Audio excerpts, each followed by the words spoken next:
to the track, the wall, makes the leap, and makes the catch! Amazing catch by Junior! He got it! A perfect game! 13 strikeouts. And Bonds hits right high! It's a game! It is out of here! 7:56! What a special moment for Barry Bonds! Swinging a long drive, deep to right, going, goodbye!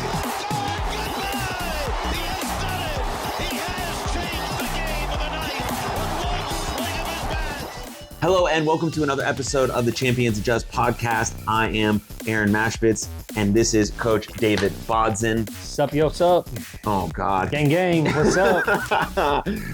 We together make up the Champions Adjust podcast, which is sponsored by Champions Adjust. Champions Adjust, And partially, LLC. Partially Celsius Arctic too, which I'm back on the Celsius grind. game, man. Yeah, I think that now that I'm doing baseball full time, so I you know, we don't keep in touch. I am no longer working full time for a corporation. I'm working for myself. And I'm self-employed, and so I'm doing pitching lessons. I'm working with teams.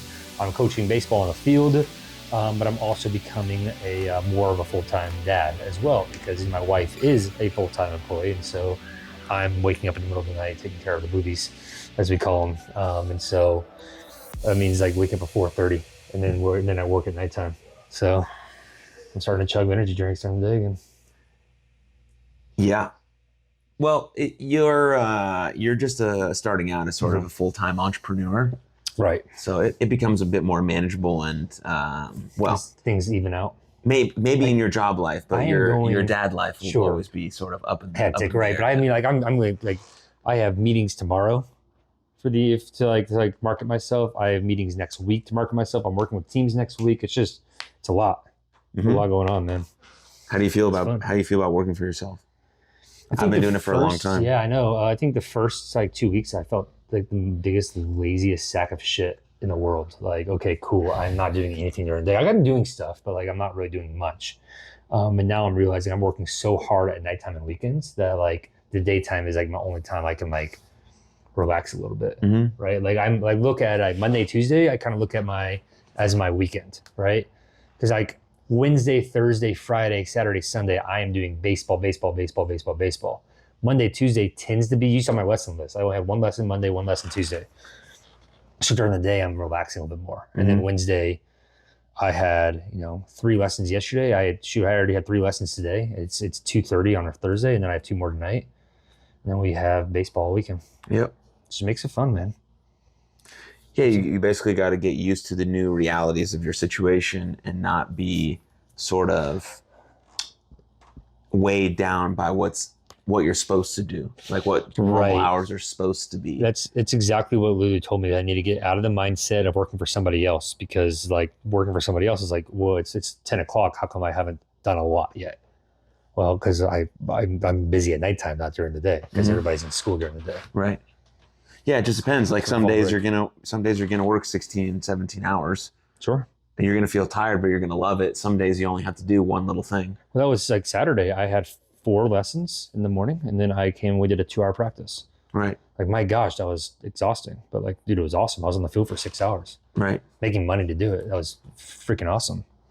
But you know what? At the end of the day, I just really need to adjust like a champion. So that's right. That's what we do. That's why this podcast is sponsored by Champions Adjust LLC. So go to our website, champsadjust.com for all your merchandising needs, mindset program, and a link to Coach Bodzin's arm care program. Or you can find his calendar link. You could, or you can go to nationalpitching.com and find me there in Regions, Texas. We are not just a podcast. We're a lifestyle.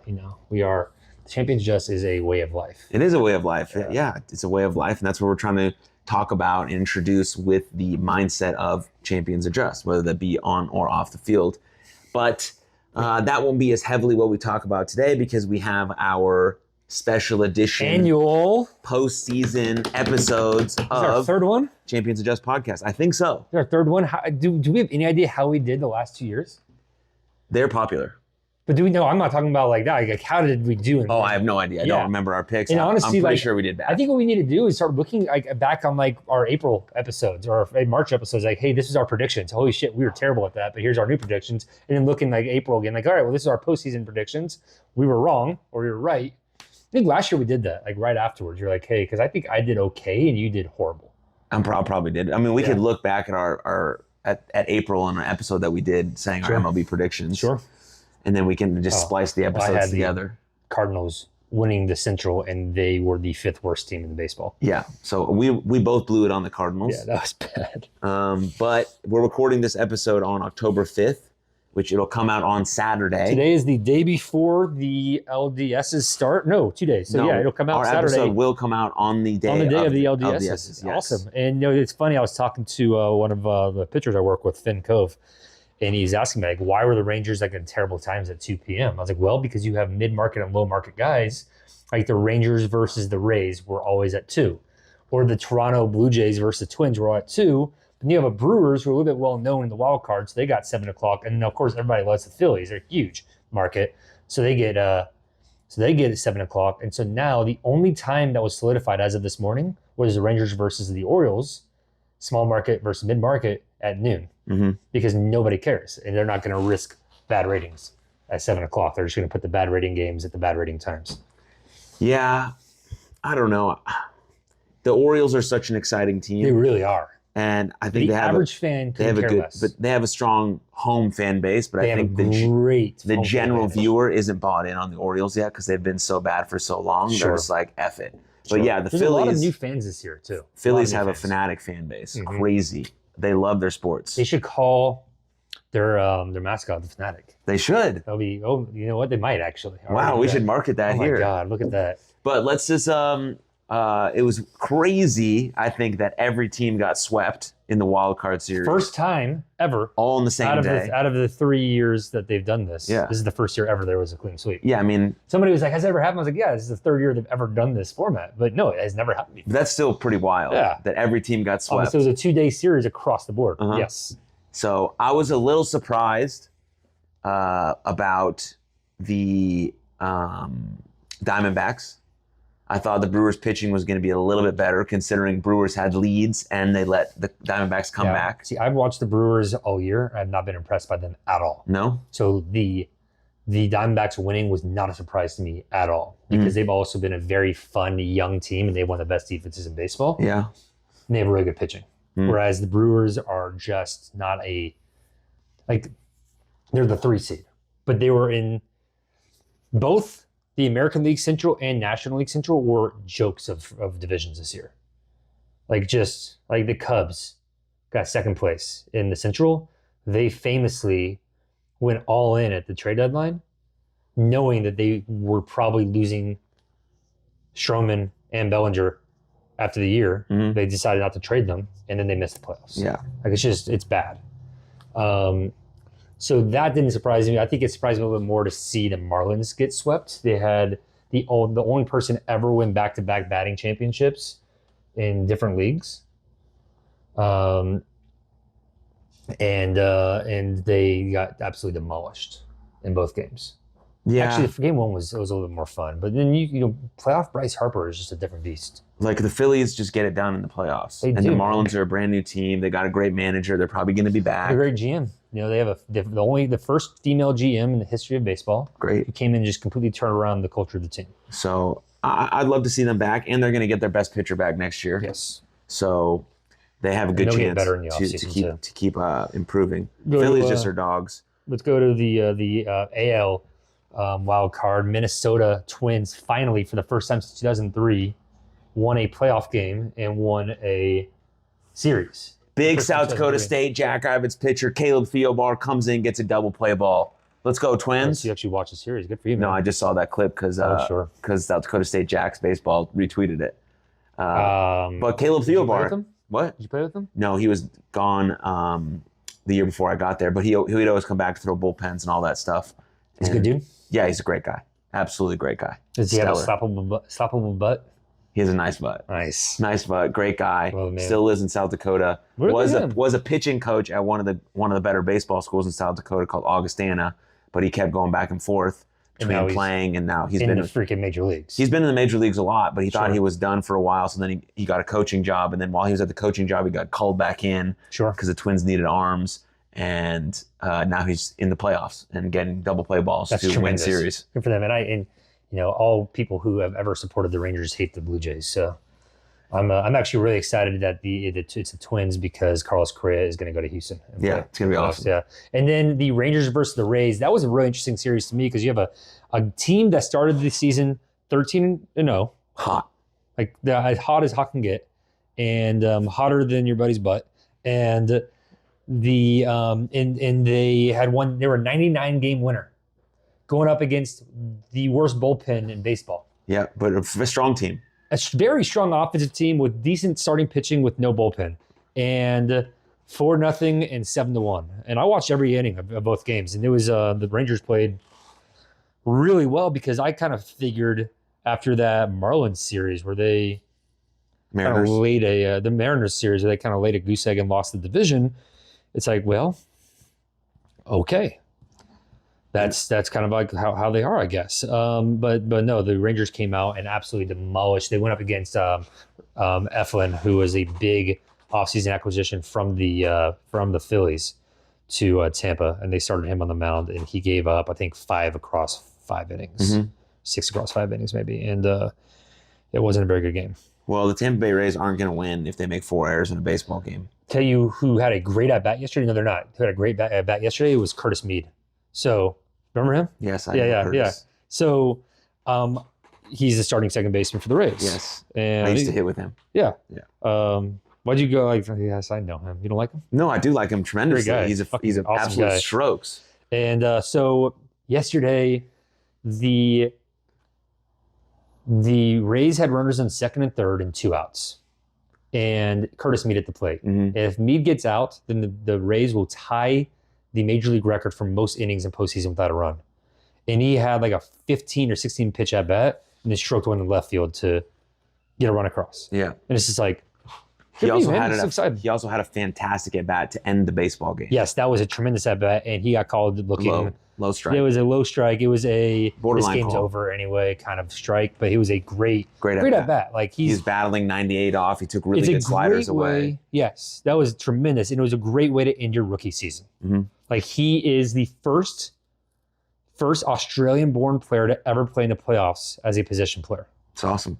And he has a really strong push-off point to his second year because fans, all 20 fans, are going to remember him as the guy who had great at-bats even when the rest of the team sucked. Yeah, I liked.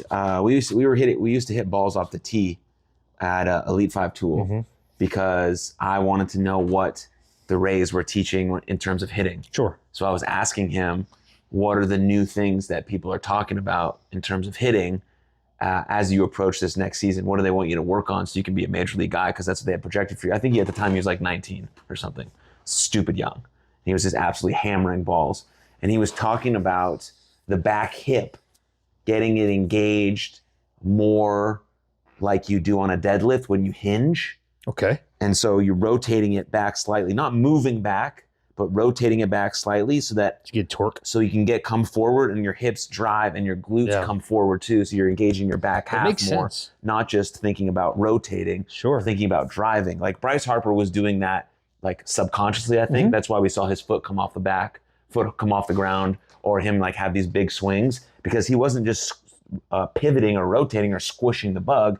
He was driving his hips forward.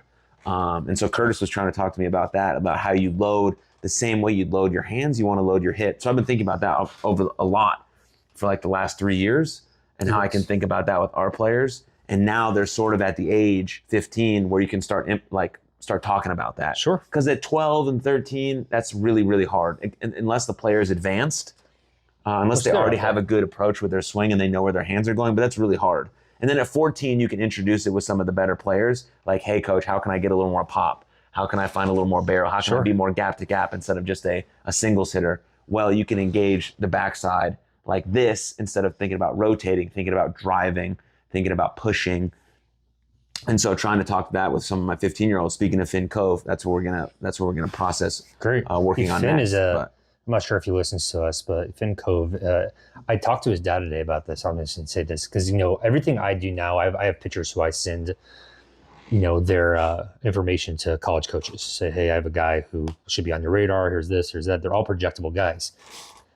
Finn Cove does not look projectable because he's 6 foot and he's about $170, right? Mm-hmm. He just looks, but his dad's 6'5". So Finn Cove's going to be 6'6", 6'7". Maybe. And it's just very interesting to see that kind of stuff. It's like, yeah, you don't look projectable. You're probably going to be growing for the next 3 or 4 years. You're going to be a dude. Yeah. Like how big were you your sophomore year? I was 5'7". And then how big were you your junior year? 6'2", 240. Boom.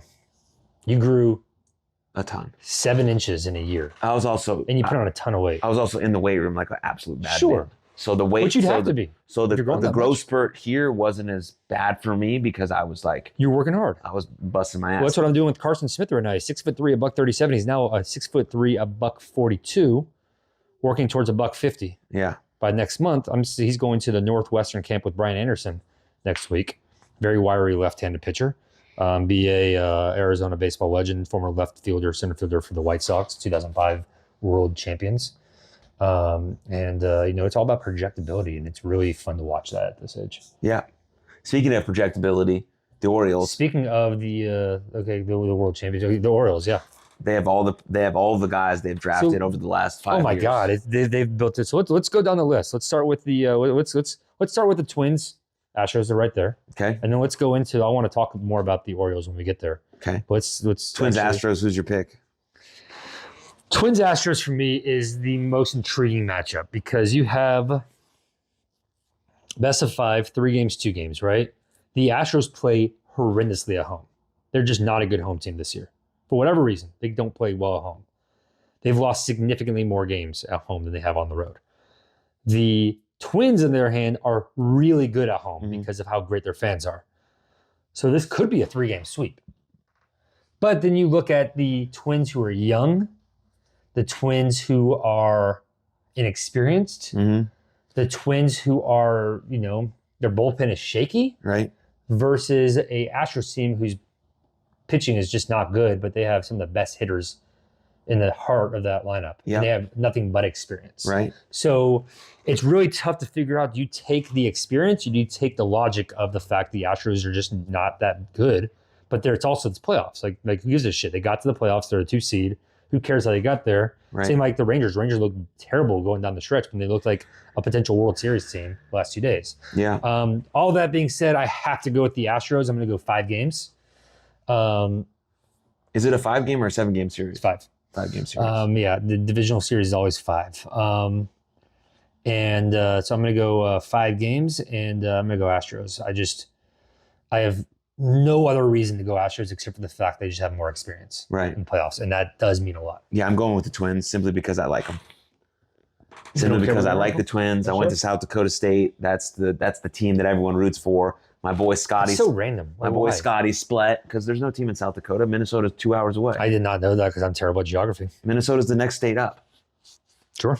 South Dakota, North Dakota, Minnesota. Did not know that. Anyways, and I also think that in this series, Carlos Correa is a huge X factor. This guy has a ton of playoff experience, a ton, playing against his former team, and he's the shortstop, which means he's the leader of the ball club. He's gonna rally them. So they're gonna come out and try to play their best baseball. So I think it makes it an intriguing series, and it's gonna be cold in Minnesota. I think that gives them an even more of an advantage at home because the Astros are a Houston team. They're used to playing inside in hot weather. Sure. Baseball in cold is fucking hard. It is hard. It's really hard. You're it's right. a very different game. And so I'm picking the Twins. I think it's probably likely that the Twins pull this out. I'm going to go Astros based off of experience alone, and also because I want to see an Astros-Rangers LCS. I would like to see that also. But also, if the Astros didn't have Verlander, I would say Twins for sure. But you're going to start off with Verlander, Valdez, and one of those 2 guys will throw really well in Game 5. I think they're both going to throw really well, and one of those guys is going to throw Game 5. So that's the reason why I'm going to go Astros, just because of those arms right there. Yeah, makes sense. All right, Rangers, Orioles.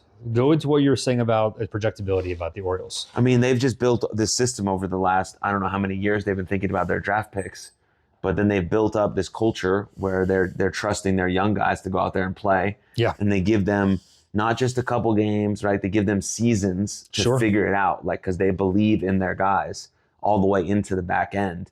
And you see them still doing it with the draft picks they've picked up recently. I think, Holiday is the next guy coming through their system? Yes. Like maybe next year. Maybe probably next year. Yeah. I don't know much about the Orioles pitching is the only thing I don't know about. I know they have a great offense. I know they have a great catcher. I know they're a young team. They have a strong starting pitching. They have very little playoff experience. They went and got Jack Flaherty, who's a bullpen guy for them because he just can't compete with the arms in that rotation. Great. They have a very strong rotation. They have a really solid bullpen, even without Batista. Yeah. But they're going up against one of the best offenses in the league, right? I was looking at this earlier. The Orioles lead Major League Baseball in comeback wins. The Orioles have a really strong rotation, but their relief corp is better than the Rangers. But yeah, this is right here. The Orioles probably have the American League's best starting pitching rotation. The Rangers likely have its best lineup. Right. So in that kind of matchup, who do you go with? You go with arms, you go with bats. Well, I'm going with the Rangers because I like them better. Sure. But if the Rangers don't have good starting pitching and their starting pitching doesn't go past 4 or 5 innings each game, they're fucked. They're done. No, they probably have to go 6 or 7. Yes, because they have McClurk and they have Chapman, and that's it. They have to. And because they only have to use like 3, maybe 4 pitchers here, they could have Haney or Dunning. I don't know who's going to start game 1. Probably Dunning. Perez, they can throw some guys, but their bullpen is just so bad, man. Yeah.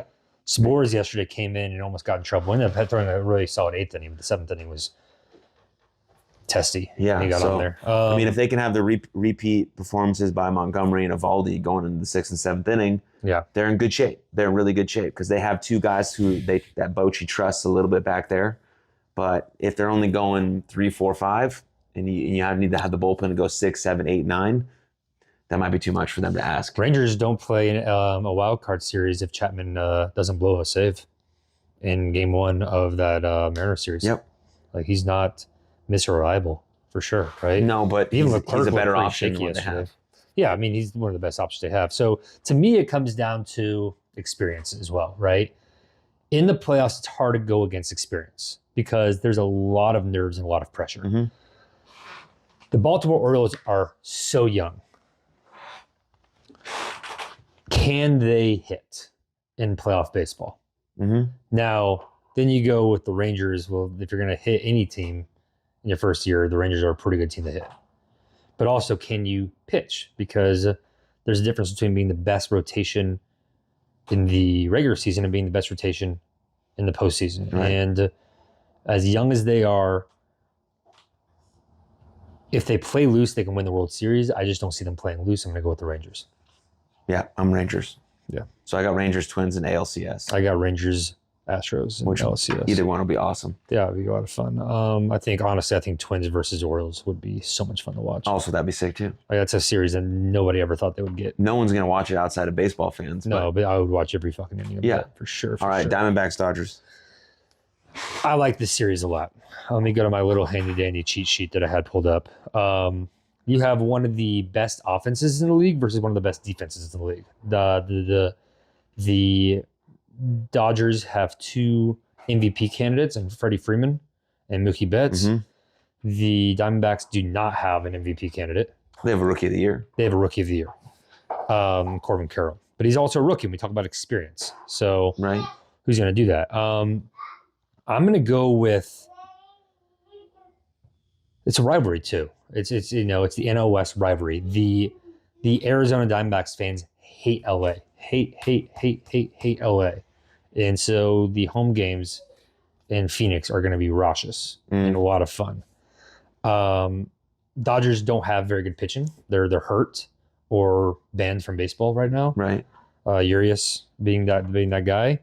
I think that the Diamondbacks are a really fun young team, similar to the Orioles, and I'm going to go against the experience. I'm going to go with the Diamondbacks winning the LDS and knocking out the Dodgers, partially because the Dodgers actually spent last season kind of licking their wounds and waiting for Ohtani to become a free agent. They didn't really say, hey, we're going to win it all next year. Mm-hmm. They still won the division, and they're still a great team, but they could have been better. And I think that they're not built to win this year. They're not winning. Yeah. Dodgers aren't going to win. I've always rooted against the Dodgers simply because I just don't think they... You're a Giants guy. I'm a Giants guy, but also I don't see that. They never get it done in the playoffs. Sure. They've won, what, one World Series? In the 2020 year, yep. Still World Series win, not taking anything away from them. They still won the World Series. But they've had the best team, quote unquote, in baseball for like ever. Like 6-7 years. I mean, they don't have it this year. No one said that they're the best team in baseball this year, but they still have some of the best players in the world on their team. And I don't know. I just hard to tell, but I don't get a vibe from them that it's not, they never have this killer instinct when it comes to the playoffs. I think that's the Dave Roberts then. And Dave just seems too nonchalant, laissez-faire, which is good. You sort of want that relaxed tone, but you also need to have this sort of bring it on mentality where, you know, every game you play is the most important game. Every pitch you have is the most important pitch. And I think the Diamondbacks play that way because, you know, no one probably expected them to be here in this situation doing what they're doing. So they can go out there and just give it everything they have. And, you know, if they lose, like, so what? We're supposed to. So that happens a lot in the playoffs. I mean, you saw the Phillies do that all last year. Oh my gosh, in the World Series. Now people expect them to win because they have an absolutely fantastic lineup and two starting pitchers who can throw the baseball really well. They did lose that one though. But so I like the Diamondbacks. I think it'll be a really cool series. So I'll go with you and Diamondbacks. Cool.